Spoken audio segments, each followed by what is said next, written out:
My college has banned hijab because of interim orders from the High Court of Karnataka, in India, due to hijab row, which took place recently. After 2 days, we've got exams and they won't allow girls to sit in the exam hall with hijab.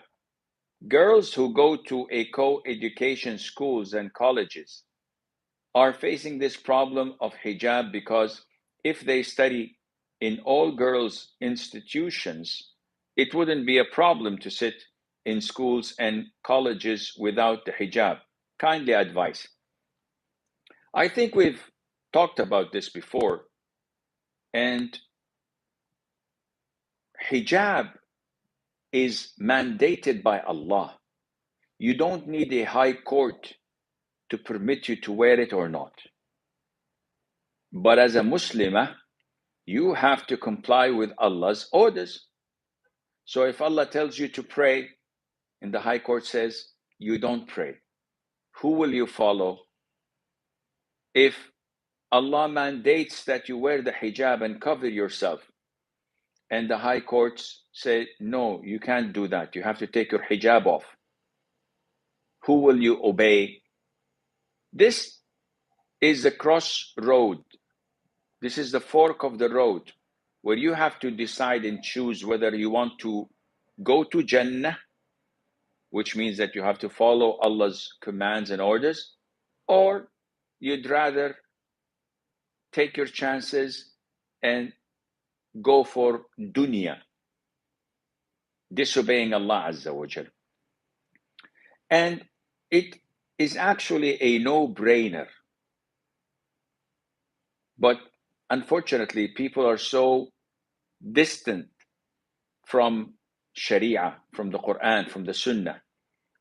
And all what they think of is worldly matters rather than what pleases Allah and what Allah wants of them.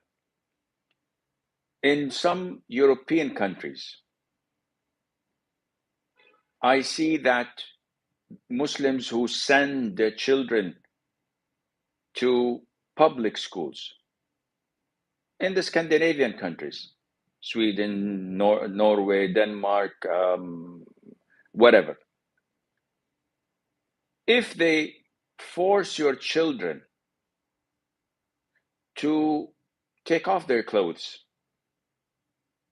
would you still say, what can we do, Sheikh? They have to study, they have to learn, etc., blah, blah, blah. This is problem, a big problem. You have to choose between Islam and obeying the system. And you know that obeying the system would cause to destroy your Islam and your children's faith. How is it possible that a man allows his boys to go to mixed schools when they're 15 or 16 years of age, in the prime of their youth, and have physical education classes with the opposite gender, sharing the same swimming pool, maybe playing games, water polo or whatever they call it, boys and girls? How do you allow your girls to go to such schools? And then you say, what can we do, Sheikh? This is a system. For education, we have to, for the sake of education. What do you mean for the sake of education? As if you're going for jihad. It's for the sake of Allah. What are you doing? So here is where you come to a crossroad. You want Jannah or you want this dunya? You want this dunya. Then don't come crying to me after a few years saying that, Sheikh, my daughter ran away with her boyfriend and she's living with him in haram relationship. Or even worse, my son is LGBTQ plus. Now he's out of the closet and he has a boyfriend and they've been living together and they're planning to get married. Don't come to me crying and say, what do I do? This is what you sow, and this is what you harvest. So you have to make a choice, Akhi. And also, Muhammad, our daughters and sisters have to make a choice. Do they choose Islam over anything else? Or they just, like cows, follow the system in haram things?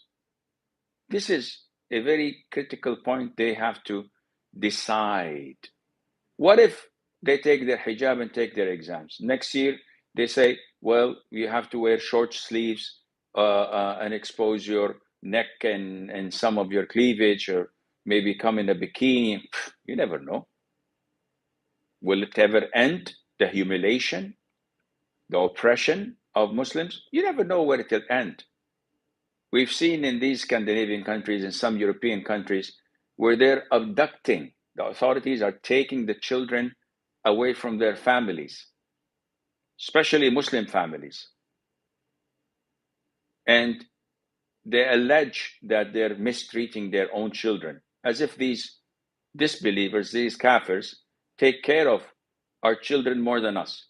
So they look for any reason and they just take your children away and they confiscate them, probably giving them to Christian families to raise them up as Christians. What are you going to do? Till when are you going to be oppressed and accept to be treated like doormats? You brought this to yourself. You went to them, seeking their benefits, seeking their standard of living. So, c'est la vie.